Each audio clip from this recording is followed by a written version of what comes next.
6 tempat misterius dalam Al-Quran. Menurut Al-Quran dan beberapa hadis Rasulullah, ada 6 tempat misterius di bumi ini yang belum ditemukan keberadaannya.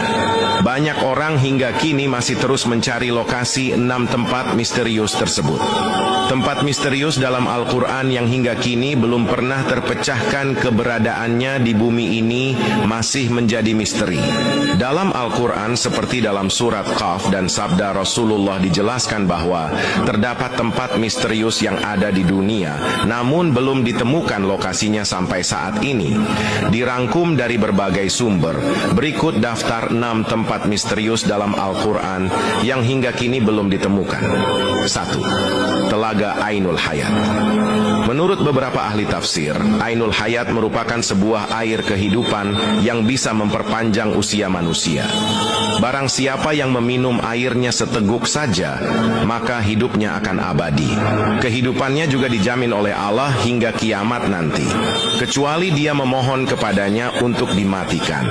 Sejumlah hikayat mengatakan bahwa Allah menciptakan dunia dan menurunkan beberapa tetesan air dari surga ke dunia.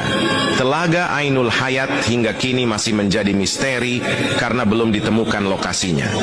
Beberapa sumber juga mengatakan bahwa Dajjal pernah mandi dan meminum air tersebut, sehingga ia masih tetap hidup sampai saat ini. Tak hanya Dajjal, seorang nabi bernama Khidir juga dipercaya masih hidup hingga saat ini dikarenakan meminum air ini. Beberapa pendapat mengatakan bahwa letak telaga Ainul Hayat dijaga Nabi Khidir.